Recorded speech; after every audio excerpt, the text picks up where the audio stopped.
First of all, best wishes for the students, those who are appearing for the board examination. So, pre-examination, pre-preparation for the examination வந்து எப்படி பண்ணணுன்றது சில tips. என்னோட பெர்ஸ்பெக்டிவ்ல பார்த்தீங்கன்னா, first thing, you should be very cool.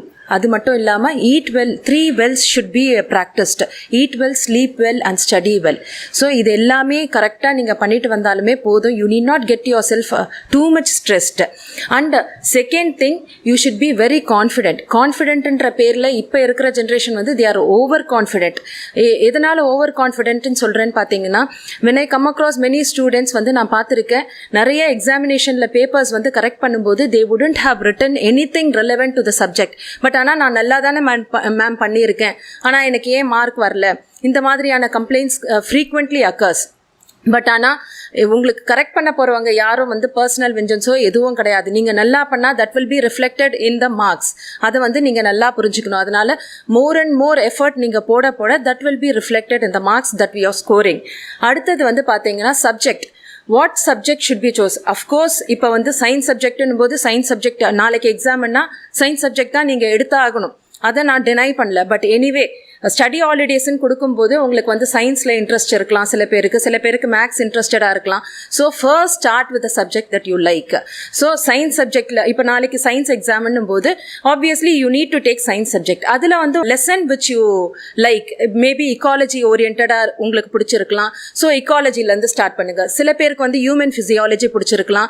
So start with human physiology. So எந்த lesson பிடிச்சிருக்கோ அதில் வந்து start பண்ண ஆரம்பிச்சிடுங்க. Then next one, when you are going through அந்த சப்ஜெக்ட் வந்து படிக்கும்போது ஒரு லெசனில் வந்து நீங்கள் என்ன பண்ணுறீங்கன்னா, ஒரு செப்பரேட் நோட் புக் வந்து நீங்கள் போட்டுட்டு அந்த நோட் புக்கில் வந்து இந்த லெசனில் வந்து இந்தந்த இம்பார்ட்டன்ட் பாயிண்ட்ஸை அதை நோட் பண்ணிக்கோங்க. நோட் பண்ணிவிட்டு அந்த ஜாட் டவுன் பண்ண பாயிண்ட்ஸை மட்டும்தான் நீங்கள் எக்ஸாமினேஷன் டேயில் பார்க்குறீங்க. அப்பார்ட் ஃப்ரம் தட் ஹோல் திங்கை வந்து படிக்கலாம், இன்னும் நான் மார்க் ஸ்கோர் பண்ணுவேன், அப்போ தான் last minute, that is totally foolishness. நீங்கள் வந்து ஜாட் டவுன் பண்ண பாயிண்ட்ஸை வந்து ஜஸ்ட் ரிவிஷன் பண்ணுறது தான் வந்து இட்ஸ் த பெஸ்ட் மெத்தட். ஏன் சொல்கிறேன்னா, அந்த லாஸ்ட் மினிட்ல வந்து நீங்கள் ஸ்ட்ரெஸ்ஸை வந்து டூ மச் ஆஃப் ஸ்ட்ரெஸ் போடும்போது எக்ஸாமினேஷன் ஹாலில் உட்காரும்போது it will be totally blank. So அந்த மாதிரியான ஒரு சிச்சுவேஷன் வரக்கூடாதுன்றதுக்காக தான் you jot down the points. அந்த பாயிண்ட்ஸை ரிவைஸ் பண்ணுறது is the best way for you to revise. Revision part only should be done on the examination day. Examination டேல please don't ever put too much of stress for yourself. Then next thing, நிறைய students வந்து சொல்லுவாங்க, புக்கை எடுத்தாலே வந்து தூக்கம் வருது, how can I study? One thing I practised, என்னோட வே ஆஃப் ப்ராக்டிஸில் நான் வந்து I avoided sleep to certain extent. எப்படின்னு பார்த்தீங்கன்னா, I use to take chewing come.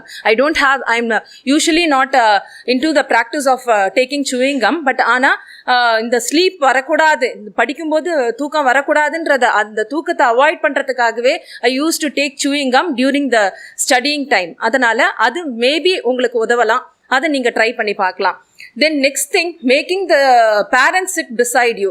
இந்த மாதிரி ஃபர்ஸ்ட் பண்ணுறது பேரண்ட்ஸ் அவங்க, you need self help is the best help என்னை பொறுத்த வரைக்கும். அதனால நீங்கள் வந்து என்னவாக போகிறீங்கன்றது you would have decided by yourself. நீங்கள் பேரண்ட்ஸ் கிட்ட ரிவீல் பண்ணலனாலும் உங்கள் மனசில் வந்து ஒரு ஐடியா வச்சுருப்பீங்க. So accordingly you study. Don't make a big fuss when you are going for the examination. ஸோ அம்மாவை பக்கத்தில் உட்கார வைக்கிறது, டீ காஃபி போட்டு தர சொல்கிறது, ஸ்ட்ரெஸ்ஸே இல்லாமல் படிக்கும்போது you will be very clean and clear, crystal கிளியராக நீங்கள் போய் எக்ஸாமினேஷனில் அப்பியர் ஆகும்போது நீங்கள் படித்தது அத்தனையும் உங்கள் மைண்டுக்கு இட் வில் பி ஓவர்ஃப்ளோயிங். அது எல்லாமே வந்து you can implement in the paper. Next thing பார்த்தீங்கன்னா, don't study during the examination day. அது மட்டும் you be very cautious about that. And stress மாத்திரம் எப்போவுமே வந்து மைண்டில் ஏற்றிக்காதீங்க. அண்ட் தென் சில ஸ்டூடெண்ட்ஸ் வந்து ஆவரேஜாக இருப்பாங்க. அந்த ஆவரேஜாக இருக்கிற ஸ்டூடெண்ட்ஸ் வந்து you select the lessons which you want to study. உங்களுக்கு பிடிச்சமான சப்ஜெக்ட் அதை வரைக்கும் தரோ பண்ணிட்டாது போகணும். You don't be very lethargic. ரொம்ப கூலாக இருக்கிறதும் it is totally dangerous, very dangerous. அப்புறமா if you repent for it, nothing is going to happen. அதனால நீங்கள் வந்து கொஞ்சம் ஆவரேஜாக இருக்க students, I won't consider them as the weak students. Because யார் படித்தாலும் எல்லாருக்குமே human brain is the same. அதனால எல்லாருக்குமே வந்து படிப்பு ஏறும். எனக்கு படிப்பு ஏறலைன்றது இட் இஸ் சிம்பிளி லேசினஸ். அந்த ஸ்டூடெண்ட்ஸோட லேசினஸ் தான் நான் சொல்லுவேன். ஸோ அந்த லேசினஸை வந்து நீங்கள் இந்த டைமில் வந்து கொஞ்சமாவது வந்து நீங்கள் போக்கி தான் ஆகணும். அதுக்கு வந்து அட்லீஸ்ட் ஒரு சில செலக்டிவாக உங்களுக்கு பிடிச்சமான சப்ஜெக்ட்ஸை வந்து செலக்ட் பண்ணி அதை மட்டும் படிக்கிறதுக்காவது பாருங்கள். அதை தரோ பண்ணிட்டீங்கனாலே உங்களுக்கு அட்லீஸ்ட் ஒரு ஆவரேஜ் மார்க்காவது ஸ்கோர் பண்ண முடியும்.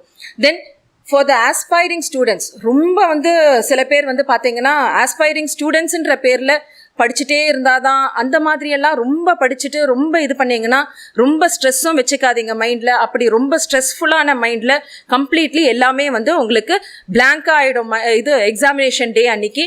And what ever you studied, நான் படித்தேன் ஆனால் என்னால் எக்ஸாமினேஷனில் எழுத முடியல அப்படின்னு சொல்லிட்டு அழற குழந்தைங்க எத்தனையோ பேர் பார்த்துருக்கேன். எல்லாமே ப்ரிப்பேர் பண்ணியிருந்தேன் மேடம், பட் ஆனால் என்னால் எக்ஸாமினேஷன் அன்னைக்கு வந்து அதை வந்து எழுதவே முடியல, என்னால் ஏன் தெரியல, எல்லாமே எனக்கு தரோவாக தெரிஞ்சுது அப்படி இப்படின்னு சொல்லுவாங்க. But the reason is that you put too much of stress on your mind. Please don't put too much of stress on your mind. This is just an examination. எல்லாமே ஒரு கூலா எடுத்துட்டு போனீங்கன்னா you do your put your effort, everything rest of it will be done by God அப்படின்ற மாதிரியான ஒரு attitude-ஓட நீங்க போனீங்கன்னா everything will be going well. So all the best for the students those who are appearing for the board examination.